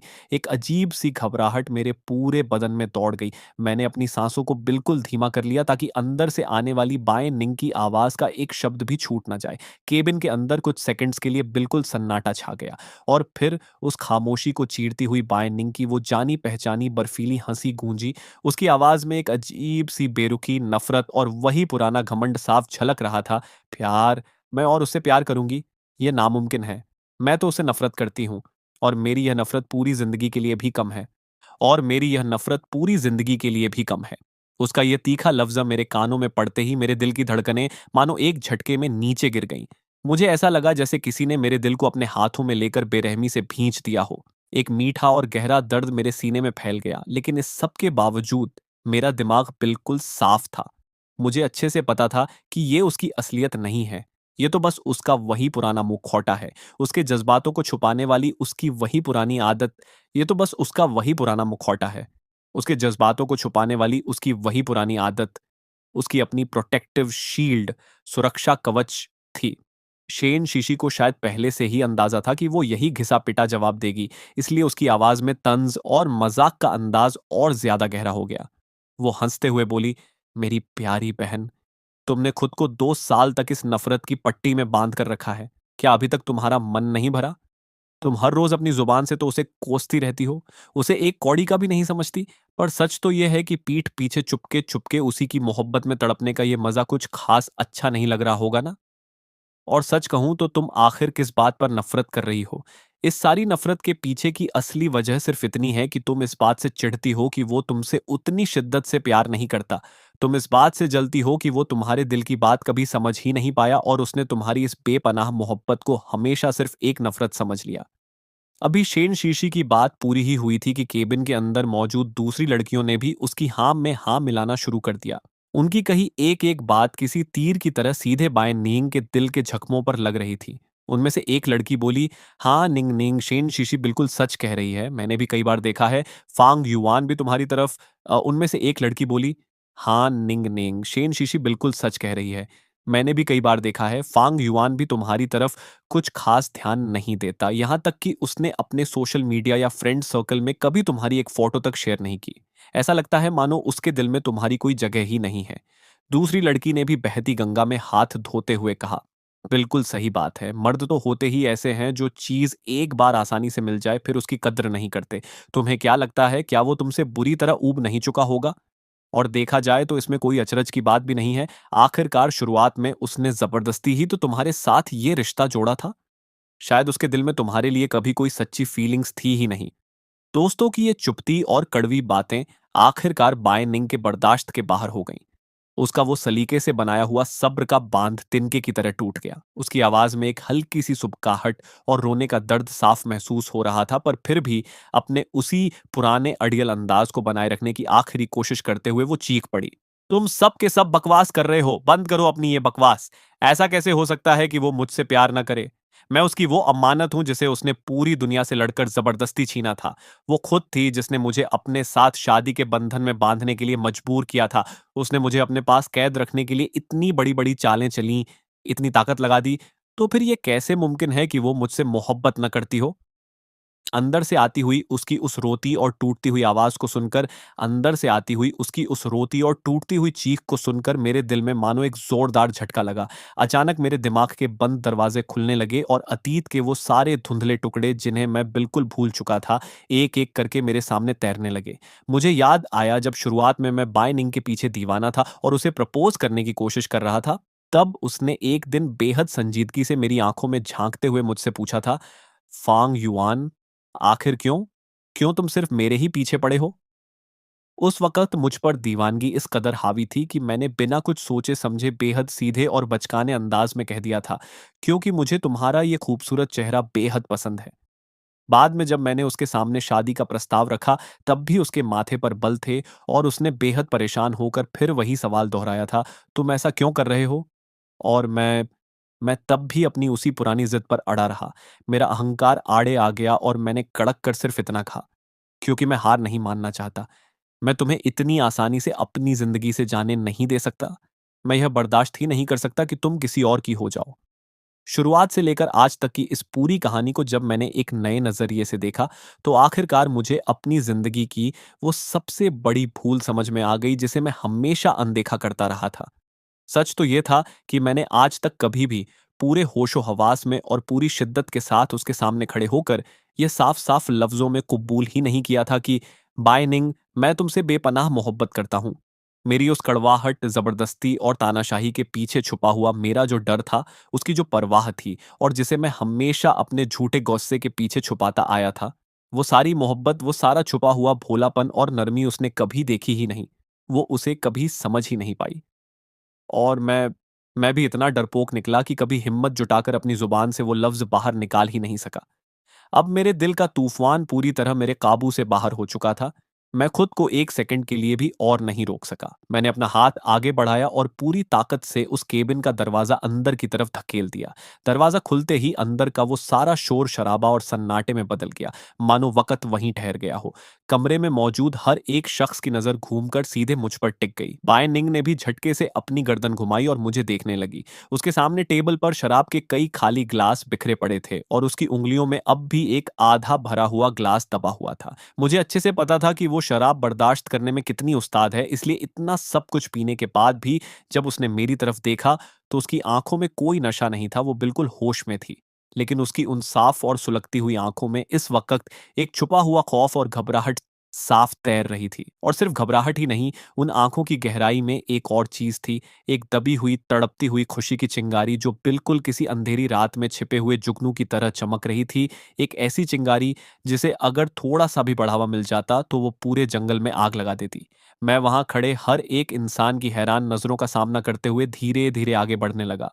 मैं वहाँ खड़े हर एक इंसान की हैरान नज़रों का सामना करते हुए धीरे-धीरे आगे बढ़ा और सीधे उसके पास जाकर रुक गया। इस बार मैंने खुद आगे बढ़कर बात की। मेरी आवाज़ में एक ऐसी नरमी थी जिसे छुपा पाना मुश्किल था, पर साथ ही मैंने अपने लहज़े में वो पुराना भोलापन और सीधा-साधा अंदाज़ भी बनाए रखा। मुझे घर पर तुम्हारी फ़िक्र हो रही थी, मन नहीं मान रहा था, इसलिए मैंने शेन शीशी से यहाँ का पता पूछा और सीधे तुम्हें देखने चला आया। मेरी यह बात सुनते ही बाएँ निंग के गले में एक अजीब-सी हरकत हुई, मानो उसने अपनी थूक निगली हो। वो अपने होठों पर आने वाली उस बेकाबू मुस्कान को छुपाने की पूरी कोशिश कर रही थी। उसने खुद को समेटते हुए ऊपर से फिर वही बेरुखी ओढ़ ली, यहाँ तक कि उसके माथे पर शिकन भी आ गई और वो जानबूझकर चिढ़ते हुए बोली, "इसमें भला फ़िक्र करने वाली कौन-सी बात है? मैं कोई बच्ची नहीं हूँ, घर लौट ही आती। तुम्हें मुझ पर इस तरह चौबीसों घंटे नज़र रखने की कोई ज़रूरत नहीं है। कम से कम सबके सामने मेरा मज़ाक तो मत बनवाओ।" पर मैं वहाँ खड़ा-खड़ा साफ देख पा रहा था कि उसकी ये झुंझलाहट और नाराज़गी पूरी तरह झूठी थी। उसके इस डाँटने के अंदाज़ के पीछे एक ऐसा घमंड और दिखावा छुपा हुआ था, ठीक वैसे ही जैसे किसी छोटे बच्चे को उसकी मनपसंद कैंडी मिल गई हो, पर वो दुनिया के सामने ऊपर से ऐसा दिखाए मानो उसे उसकी कोई परवाह ही ना हो। वो बिल्कुल उस बच्चे की तरह अपनी सहेलियों के सामने इस बात का ढिंढोरा पीट रही थी कि देखो, ये मेरी कितनी परवाह करता है और सिर्फ मुझे देखने के लिए यहाँ तक खिंचा चला आया। उसका यह बचकाना अंदाज देखकर मेरे होठों पर एक और मुस्कान तैर गई, पर मैंने इस बार भी उसका यह झूठ नहीं पकड़ा। जाहिर है, मेरा अचानक इस तरह पार्टी में आ जाना बाय निंग की उन सहेलियों के लिए एक बड़ा धमाका था। उनका कौतूहल सातवें आसमान पर पहुंच गया और वो सब की सब तुरंत मुझे चारों तरफ से घेर कर सवालों की बौछार करने लगी। उनमें से एक छोटे बालों वाली लड़की सबसे आगे आई, उसकी आंखों में ढेर सारा सस्पेंस और गॉसिप साफ दिख रहा था। उसने चहकते हुए पूछा, जीजाजी, निंग निंग हमसे हमेशा कहती है कि शुरुआत में आपने ही पागलों की तरह उसके आगे पीछे चक्कर काटे थे और उसे प्रपोज किया था। क्या ये बात वाकई सच है? मैंने बिना एक पल की देरी किए बेहद शालीनता से अपना सिर हाँ में हिला दिया। उसी वक्त मेरी तिरछी नजरों ने देखा कि यह सुनते ही बाएं निंग के चेहरे पर एक ऐसी जबरदस्त मुस्कान खिंच गई जिसे वो चाहकर भी नहीं रोक पा रही थी। उसकी आंखों की वो चमक पूरी तरह बाहर आ चुकी थी और यहां तक कि उसके कान के किनारे भी शर्म के मारे हल्के लाल पड़ चुके थे। तभी दूसरी लड़की ने बात को और आगे बढ़ाते हुए और ज्यादा मजेदार लहजे में पूछा, अच्छा, तो फिर इसका मतलब यह बात भी सच होगी। वो कहती है कि आपने ही ज़बरदस्ती उससे शादी करने की ज़िद पकड़ी थी और हाथ धोकर इसके पीछे ही पड़ गए थे और आखिरकार इसे मजबूर होकर आपके सामने घुटने टेकने पड़े थे। क्या ये बात भी बिल्कुल सच है? मैंने इस बार भी बिना किसी हिचकिचाहट के अपना सिर हाँ में हिला दिया। मैं साफ देख रहा था कि जैसे-जैसे मैं हाँ कह रहा था, बाएं निंग के होठों की मुस्कान और चौड़ी होती जा रही थी। उसकी आंखों में एक अलग ही चमक आ गई थी। वो बिल्कुल उस छोटे बच्चे जैसी लग रही थी जिसकी सबके सामने ढेर सारी तारीफ कर दी गई हो। लेकिन ठीक अगले ही सवाल ने मेरे पैरों तले जमीन खिसका दी। उस लड़की ने अपनी उत्सुकता को और बढ़ाते हुए पूछा, अच्छा, तो फिर आगे की कहानी भी सच होगी? निंग निंग बताती है कि आपने उस पर इतनी पाबंदियां लगा रखी हैं कि उसे हर हाल में रात के 10 बजे से पहले घर लौटना पड़ता है। वो बाहर कहीं भी जाए, उसे पल-पल की रिपोर्ट आपको देनी पड़ती है, यहाँ तक कि हमारे साथ बाहर घूमने आने के लिए भी उसे आपसे बाकायदा परमिशन लेनी पड़ती है। क्या आप सच में उसके साथ ऐसा बर्भाव करते हैं? मैं वहीं का वहीं बुत बनकर खड़ा रह गया। मेरा दिमाग पूरी तरह चकरा गया। भाई, मैंने कब और किस जन्म में इसके ऊपर ऐसी पाबंदियां लगाई थीं? इस बायनिंग नाम की लड़की ने बाहर दुनिया के सामने मेरी इमेज का क्या कचरा बना रखा है और मेरे सिर पर न जाने कितने झूठे इल्जाम मढ़ दिए हैं। मैंने झटके से अपनी गर्दन घुमाई और उसे घूर कर देखा। मेरी नजरों में साफ साफ एक बेबसी और ये क्या बकवास है वाला उलाहना था। मेरी उस कड़क नजर का सामना होते ही बायनिंग का सारा कॉन्फिडेंस हवा हो गया। वो बुरी तरह सिटपिटा गई और उसने अपनी चोरी पकड़े जाने के डर से तुरंत अपनी नजरें मुझसे चुरा ली। वो इस कदर घबरा गई कि अपनी घबराहट छुपाने के लिए टेबल पर रखी चीजों को ऐसे देखने लगी मानो मानो वो शराब का ग्लास ही इस वक्त दुनिया की सबसे जरूरी चीज हो। पर उसकी चोरी साफ पकड़ी जा चुकी थी और उसके कान अब पहले से भी कहीं ज्यादा लाल हो चुके थे। इस वक्त केबिन में मौजूद हर एक शख्स की नजरें मुझ पर टिकी हुई थीं। सब सांस रोके मेरे जवाब का इंतजार कर रहे थे। यहां तक कि शेन शीशी भी सोफे पर आराम से टिकी हुई थी। उसके चेहरे के भाव साफ कह रहे थे कि वो सब कुछ जानती है पर जानबूझकर चुप है और उसके होठों पर एक शरारती मुस्कान दबी हुई थी। मैंने एक गहरी सांस ली, अपनी नजरें उठाईं और सबकी तरफ देखते हुए जानबूझकर बाएं निंग के बुने हुए उस जाल में खुद को फंसा लिया। मैंने एक एक शब्द पर जोर देते हुए कहा, हाँ, आप सबने बिल्कुल सही सुना। ये पूरी तरह सच है, मैंने ही उसे इन सब बातों के लिए मजबूर किया है। इतना कहकर मैं थोड़ा रुका, फिर मैंने सीधे बाएं निंग की आंखों में झांका। इस बार मेरी आंखों की गहराई में एक ऐसी संजीदगी और सच्चाई छुपी थी जिसे अनदेखा करना नामुमकिन था। मैंने बहुत ही शांत पर बुलंद आवाज में कहा, जो कमरे में बैठे हर एक इंसान को साफ साफ सुनाई दे, और अगर मेरे बस में हो तो मैं इसे पूरी जिंदगी के लिए अपने घर में कैद करके रखूं ताकि ये सिर्फ और सिर्फ मेरी ही बनकर रहे। मेरे मुंह से ये अल्फाज निकलते ही वहां बैठे सभी लोगों के मेरे मुंह से ये अल्फाज निकलते ही वहां बैठे सभी लोगों के हलक सूख गए और सब के सब हैरान होकर एक दूसरे का मुंह ताकने लगे। शायद उन्हें अंदाजा नहीं था कि मैं इतनी साफगोई के साथ अपनी उस दीवानगी का इजहार करूंगा। बायनिंग भी पूरी तरह सुन्न पड़ गई थी। उसकी आंखों में एक गहरी हैरानी थी, लेकिन बाकी लोगों और उसमें एक बड़ा फर्क था। बाकी लोग मेरी उस पागलपन भरी बात को सुनकर घबरा गए थे, जबकि उसके चेहरे से वो हैरानी धीरे-धीरे गायब हो रही थी और उसकी जगह एक ऐसी खुशी और उमंग ले रही थी, जिसे वो चाहकर भी नहीं छुपा पा रही थी। उसकी सांसें तेज हो चुकी थीं। शेन शीशी जो पास ही सोफे पर बैठी थी, अब अपने आप को और नहीं रोक पाई। उसके कंधे हंसी को रोकने की कोशिश में हल्के-हल्के कांप रहे थे और वो बिना आवाज किए अपनी हंसी दबाने में लगी थी। उसने छुपकर मुझे एक थम्स अप हिम्मत बनाए रखने का इशारा दिया।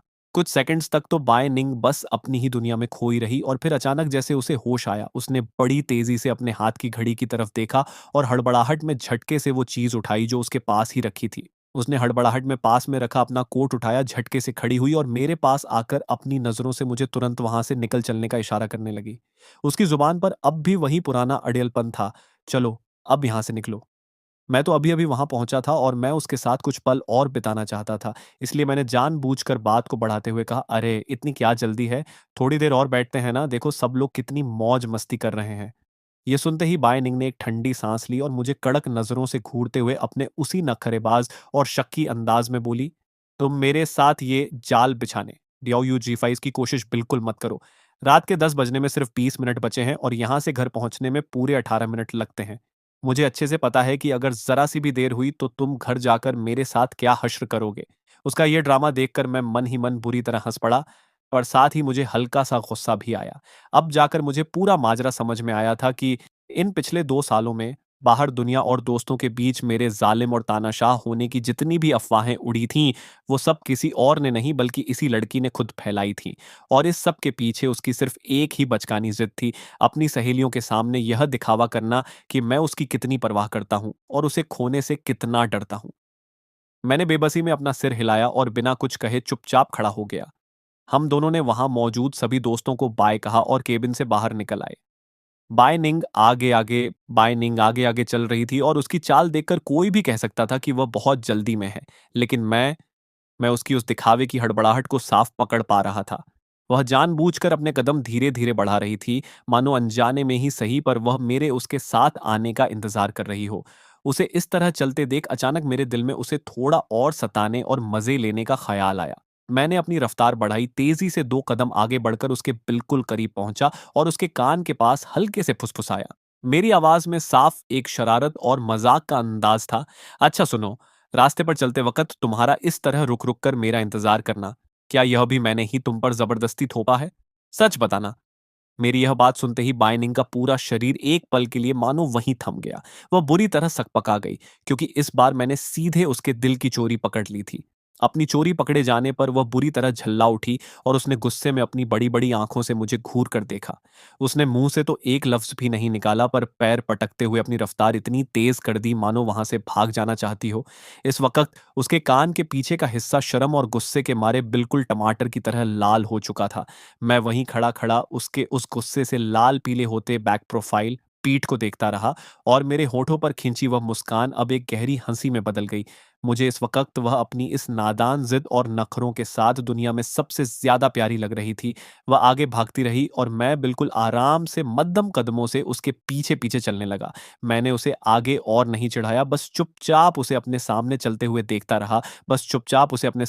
हुए देखता रहा, और मेरा दिल एक अजीब से सुकून और गर्माहट से भर गया। लेकिन जैसे ही मैं अपनी रफ्तार बढ़ाकर बाएं निंग के बिल्कुल करीब पहुंचने वाला था, तभी उस रेस्टोरेंट के एग्जिट गेट के पास मुझे एक ऐसा चेहरा दिखाई दिया जिसकी मुझे दूर-दूर तक उम्मीद नहीं थी। वहां एक बिन बुलाया मेहमान खड़ा था। उस चेहरे को मैं बहुत अच्छे से पहचानता था। वो लियो रुयान थी। एक वक्त था जब वो पागलों की तरह मेरे पीछे पड़ी थी, पर मैंने बहुत ही साफ लफ्जों में उसे दुत्कार दिया था। बाद में जब उसे इस बात की भनक लगी कि मैं बाय निंग से मोहब्बत करता हूं, तो उसने जलन के मारे कई बार बाय निंग को परेशान करने की कोशिश की थी और उसे सरेआम जलील भी किया था। मैंने सपने में भी नहीं सोचा था कि आज वो यहाँ इस तरह अचानक सामने आ जाएगी।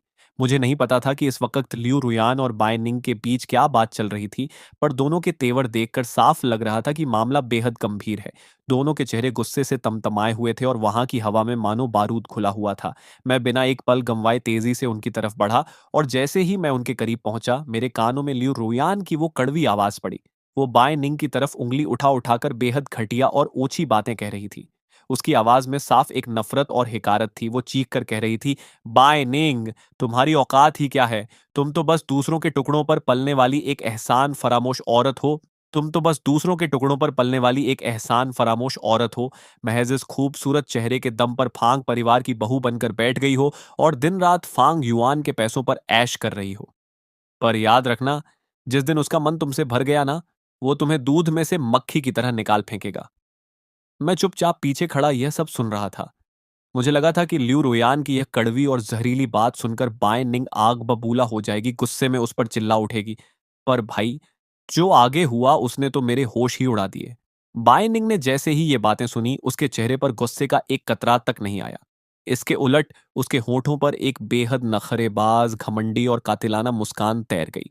वह अपनी उसी पुरानी आदत के मुताबिक अपनी सहेलियों के सामने जैसे शेखी बघाड़ती थी, बिल्कुल वैसे ही लियू रोयान के सामने अपने हाथ नचाते हुए बड़े गर्व से बोली, "देखो, तुम्हारा ये जो थोबड़ा है ना, इसे देखकर कोई भी कह सकता है कि दूसरों के टुकड़ों पर पलना तुम्हारे बस की बात तो वैसे भी नहीं है। पर मेरे पास तो मेरा पति है, जो मेरा पूरा खर्च उठाता है। मैं उसका खाऊं, उसका पहनूं या उसके पैसों को पानी की तरह बहाऊं। इसमें भला तुम्हारे पेट में क्यों दर्द हो रहा है?"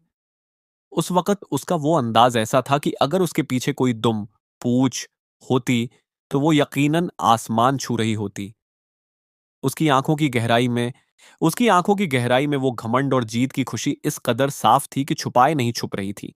लियो रोयान उसकी इस बात पर ऐसी बोलती बंद हुई कि उसके मुंह से एक लफ्ज नहीं निकला। उसका चेहरा कभी गुस्से से लाल तो कभी शर्म से पीला पड़ रहा था। वो बस अंदर ही अंदर सुलग कर रह गई। जब लियो रोयान ने देखा कि बाएं निंग पर उसकी किसी बात का कोई असर नहीं हो रहा है तो उसने तुरंत अपना पासा पलटा। उसने झटके से अपनी गर्दन घुमाई और उसकी जहरीली नजरें सीधे मुझ पर आकर टिक गईं। उसकी आंखों में एक अजीब सी तड़प और चालाकी थी। अब वो मुझे मोहरा बनाकर हम दोनों के बीच आग लगाने की कोशिश करने लगी। वो बड़े ही हमदर्द बनने का नाटक करते हुए मुझसे बोली, फांग युआन, तुम अब भी अंधे बने हुए हो। बेहतर होगा कि तुम इस औरत की पूरी कुंडली निकलवाओ। आज के समय में कौन नहीं जानता कि इनका बाय परिवार किस मुकाम पर पहुंच चुका है। वो बिजनेस में इस कदर आगे बढ़ चुके हैं कि अब तुम्हारे फांग परिवार को भी पीछे छोड़ने वाले हैं। तुम इतने सीधे मत बनो कि कोई तुम्हें अपना एटीएम ब्लड बैंक बनाकर इस्तेमाल करता रहे और तुम एक आस्तीन के सांप को पालते रहो जिसका तुम्हें अंदाजा तक नहीं है। लियो रोयान की यह बात सुनकर पास ही धुंधली रोशनी में खड़ी बाएं निंग ने अपने दोनों हाथ चुपचाप अपनी कोट की जेबों में डाल ली। उसकी आंखों में एक ऐसा गहरा सन्नाटा छा गया जिसे पढ़ पाना नामुमकिन था। मानो वो डर रही हो कि अब मेरा क्या रिएक्शन होगा। मैंने बिना एक पल गंवाए तेजी से अपने कदम बढ़ाए और सबके सामने बहुत ही सहजता से आगे बढ़कर अपना हाथ उसकी बाजू में डाल दिया। अपना हाथ उसकी बाजू में डाल दिया और झटके से घूमकर उस औरत को बेहद कड़े और दो टूक लफ्जों में जवाब दिया, मैं अपनी पत्नी को अपनी मर्जी से संभाल रहा हूं, उस पर खर्च कर रहा हूं और इसमें मेरी पूरी रजामंदी है। तुम होती कौन हो हमारे बीच में टांग अड़ाने वाली? अपने काम से काम रखो। उसी पल मैंने अपनी तिरछी नजरों से देखा कि बाएं निंग इस बार अपनी भावनाओं को काबू में रखने में पूरी तरह नाकाम रही। ये पहली बार था जब उसका वो कड़क चेहरा पूरी तरह पिघल गया था। उसके होठों की वो खूबसूरत मुस्कान अब छुपाए नहीं छुप रही थी और उसकी आंखों की गहराई में एक बेहद मीठा और नरम सा एहसास तैर रहा था। मैंने उसका हाथ थाम लिया और सीधे बाहर की तरफ चल पड़ा। उसने इस बार जरा सा भी विरोध नहीं किया। वो बिल्कुल एक शांत और भोली बच्ची की तरह मेरे पीछे पीछे खींची चली आई। उसका यह रूप इतना सीधा था कि मुझे यकीन ही नहीं हो रहा था। गाड़ी में बैठने के बाद वो चुपचाप बगल वाली सीट पर बैठ गई। उसकी नजरें सामने सड़क पर तो थीं, पर वो कहीं खोई-खोई सी लग रही थी। साफ पता चल रहा था कि उसके दिमाग में अब भी मेरा वो सबके सामने उसका साथ देने वाला जुमला ही घूम रहा था। मैंने गाड़ी स्टार्ट करने से पहले थोड़ा रुककर बेहद संजीदगी और नकली गौस्से के साथ उसकी तरफ देखा। मेरी आवाज में थोड़ी-सी शिकायत थी। वो औरत सबके सामने तुम्हारी बेइज्जती करने पर उतारू थी। तुम्हारी तरफ उँगली उठा रही थी और तुम चुपचाप खड़ी सुन रही थी। तुम्हें पलटकर एक करारा जवाब देना नहीं आता था क्या? बाय निंग ने मेरी यह डांट सुनकर बहुत ही मासूमियत से अपने कंधे उचकाए। उसने अपना एक हाथ अपने सिर के नीचे टिकाया, अपनी गर्दन को थोड़ा सा मेरी तरफ झुकाया और बेहद लाड और नखरे भरे अंदाज में बोली, अपनी गर्दन को थोड़ा सा मेरी तरफ झुकाया और बेहद लाड और नखरे भरे अंदाज में मैं धीरे से बोली, अब तुम ही बताओ, इसमें मैं और कर ही क्या सकती हूँ? वैसे देखा जाए तो उसने जो कुछ भी कहा वो पूरी तरह गलत भी तो नहीं था। सचमुच इस वक्त मैं दूसरों के टुकड़ों पर पलने वाली ही तो हूँ। वो एक पल के लिए रुकी और फिर अपनी बात को पूरा करते हुए मुस्कुराकर बोली, तुम्हें याद है ना, शादी के वक्त तुमने अपने सारे शेयर्स और प्रॉपर्टी मेरे नाम कर दी थी। तो तकनीकी तौर पर देखा जाए तो आज मैं तुम्हारे ही बलबूते पर ऐश कर रही हूं, इसमें कोई शक नहीं है। उसकी यह दलील सुनकर मैं तो बिल्कुल अवाक रह गया। मेरे मुंह से कोई शब्द ही नहीं निकला। एक तरफ मुझे उसकी इस नादानी पर गुस्सा आ रहा था तो दूसरी तरफ दिल में एक अजीब सा दर्द महसूस हो रहा था। मैंने मन ही मन पक्का इरादा कर लिया कि एक बार बस घर पहुंचने दो, आज तो इससे पूरा हिसाब किताब चुकता करके ही रहूंगा। घर पहुंचते ही मैंने बिना कोई वक्त गंवाए अपने शर्ट की आस्तीनें ऊपर चढ़ाई, हाथ में पकड़ा हुआ ऑफिस बैग लापरवाही से सोफे पर पटका और सीधे किचन की तरफ मुड़ गया। मैंने फ्रिज से निकालकर एक गिलास बर्फ जैसा ठंडा पानी एक ही सांस में हलक के नीचे उतार लिया ताकि सीने में सुलग रही उस आग को थोड़ा शांत कर सकूं। इस पूरे वक्त में बाएं निंग की नजरें साए की तरह मेरे पीछे पीछे घूम रही थीं। उसकी आंखों में एक अजीब सा डर और बेहद छुपा हुआ संकोच साफ दिख रहा था। वह बहुत ही सावधानी से मेरे हर एक कदम पर अपनी नजर रखे हुए थी। वह बहुत ही सावधानी से मेरे हर एक हाव भाव को पढ़ रही थी। मैंने पानी का ग्लास साइड में रखा और अपना एक हाथ आगे बढ़ाकर सीधे सेंटर टेबल चाय की मेज पर टिका दिया। मैं थोड़ा सा उसकी तरफ झुका और अपनी नजरें सीधे उसकी आंखों में गड़ाते हुए बेहद कड़े लहजे में पूछा, बाइनिंग, आखिर ये सब? पर उसने मेरे इस गुस्से को देखकर भी अपने चेहरे का रंग बदलने नहीं दिया। उसने अपनी पलकें तक नहीं झपकाई और बिना किसी डर के सामने देखते हुए फिर से एक नया झूठ करना शुरू कर दिया, तुम अपनी याददाश्त खोने से पहले बिल्कुल ऐसे नहीं थे। कहीं ऐसा तो नहीं कि तुम खुद यह भूल चुके हो कि तुम अभी सिर्फ याददाश्त खोने का नाटक कर रहे हो? उसका ये पलटवार सुनकर मैंने अपने होठों को भींच लिया। मेरा दिमाग इस वक़्त 100 की रफ्तार से दौड़ रहा था और मैं इस जाल से बाहर निकलने के लिए कोई न कोई बहाना ढूँढने में लगा था। आखिरकार जब मुझे कोई रास्ता नहीं सूझा, तो मैंने भी बात को घुमाने के लिए एक सफ़ेद झूठ बोल ही दिया। तुम मुझे बेवकूफ़ बनाने की कोशिश बिल्कुल मत करो। माना कि मेरी याददाश्त चली गई है, पर इसका मतलब यह नहीं कि मेरा दिमाग काम करना बंद कर चुका है। मैंने खुद शेन फ़ान से तुम्हारे बारे में सब कुछ पूछ लिया है। उसने मुझे साफ-साफ बताया है कि तुम हमेशा से अपनी मर्ज़ी की मालिक रही हो और अपनी ज़िंदगी खुलकर जीती आई हो। मैंने तो आज तक तुम पर कभी कोई पाबंदी लगाई ही नहीं। ये कहते हुए जब मैंने उसकी तरफ देखा, तो हमारे लिविंग रूम की सीलिंग लाइट सीधे बाइंडिंग के ऊपर पड़ रही थी, जिससे उसके खूबसूरत चेहरे पर एक हल्की और गहरी परछाई उभर आई थी। जिससे उसके खूबसूरत चेहरे पर एक हल्की और गहरी परछाई उभर आई थी। मुझे नहीं पता कि मेरे मुंह से निकली इस बात ने उसके दिल के किस कोने को चोट पहुंचा दी थी, पर उसने अचानक अपनी भौहें सिकाड़ी और उसकी आवाज में एक अजीब सी जिद और पागलपन साफ झलकने लगा। तो फिर तुमने आज तक मुझ पर हक क्यों नहीं जताया? क्यों तुमने मुझे हमेशा अपनी मर्जी पर छोड़ दिया? उसका ये अजीब-सा सवाल सुनकर मैं तो बिल्कुल सन्न रह गया। कुछ सेकंड्स के लिए तो मेरा दिमाग ही ब्लैंक हो गया और मुझे समझ नहीं आया कि मैं क्या जवाब दूँ। बाय-निंग अपनी पलकें झपकाए बिना लगातार मुझे ही घूरे जा रही थी, मानो मेरे दिल के अंदर झाँक लेना चाहती हो। पर जब उसने देखा कि मैं सचमुच बेहद हैरान और उलझन में हूँ, तो आखिरकार उसने एक लंबी और गहरी साँस ली। उसकी इस ठंडी साँस में एक ऐसा पछतावा और दर्द छुपा था, जिसे वो चाहकर भी छुपा नहीं सकी। उसने धीरे से कहा, "छोड़ो, कुछ नहीं।" इतना कहने के बाद उसने अपने होंठ भींच लिए और पूरी तरह खामोश हो गई। हम दोनों के बीच अब एक भारी सन्नाटा पसर चुका था, मानो कमरे की हवा ही जम गई हो। दोनों में से कोई भी झुकने को तैयार नहीं था, पर आखिरकार इस मूक जंग में मुझे ही अपने घुटने टेकने पड़े। मैं सोफे से खड़ा हुआ और धीरे धीरे उसके करीब बढ़ने लगा। जैसे ही मैं उसके बिल्कुल पास से गुजरा, तो शायद उसे लगा कि मैं थक चुका हूं और अपने कमरे में आराम करने जा रहा हूं, इसलिए उसने बिना कुछ कहे शालीनता से खुद को थोड़ा पीछे समेटा और मुझे जाने के लिए रास्ता दे दिया। लेकिन मैं वहां से आगे नहीं बढ़ा, बल्कि उससे महज एक मुट्ठी की दूरी पर जाकर अचानक रुक गया। इससे पहले कि वो कुछ समझ पाती, मैंने फुर्ती से अपना हाथ आगे बढ़ाया और मजबूती से उसकी कलाई को अपनी उंगलियों में जकड़ लिया। इससे पहले कि वो कुछ समझ पाती, मैंने फुर्ती से अपना हाथ आगे बढ़ाया और मजबूती से उसकी शर्ट के कॉलर को अपनी उंगलियों में जकड़ लिया। मैंने पूरी ताकत से उसे नीचे की तरफ खींचा, जिससे उसका शरीर आगे झुका और वह बिल्कुल मेरी आंखों के सामने मेरी बराबरी में आ गई। मैं साफ महसूस कर सकता था कि मेरी इस अचानक और बेबाक हरकत ने उसे अंदर तक हिला दिया था। उसकी आंखों में एक पल के लिए गहरी हैरानी और अचरज साफ चमका, पर ठीक अगले ही पल वो हैरानी कहीं गायब हो गई और उसकी जगह एक ऐसी बेकाबू खुशी और पागलों जैसी दीवानगी ने ले ली, जिसे वो लाख चाहकर भी नहीं छुपा पा रही थी। मैंने उसकी आंखों में सीधे अपनी नजरें गड़ाए रखी। मेरी आवाज में इस वक्त एक गहरी शिकायत, मायूसी और हार न मानने वाली जिद थी। बाय निंग, मुझे लगता है कि इस पूरे खेल में सबसे बड़ा नुकसान मेरा ही हुआ है। बाहर की पूरी दुनिया को ऐसा लगता है मानो मैं एक ज़ालिम इंसान हूँ जो तुम पर ज़बरदस्ती हुक्म चलाता है, पर सच तो ये है कि मैंने आज तक ऐसा कुछ किया ही नहीं। ये मेरे साथ सरासर नाइंसाफ़ी है। मेरी यह बात सुनकर उसने मेरी तरफ देखा। उसकी उन घनी काली आँखों की गहराई में इस वक़्त का जज़्बातों का एक ऐसा तूफ़ान उमड़ रहा था, जिसे लफ़्ज़ों में बयाँ करना नामुमकिन था।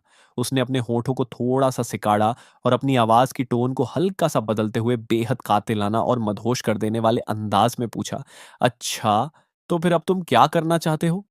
उसका यह लहज़ा ऐसा था मानो वो जानबूझकर मुझे उकसा रही हो, मुझे अपनी उँगलियों पर नचाते हुए मेरे मुँह से आगे की बात उगलवाना चाहती हो।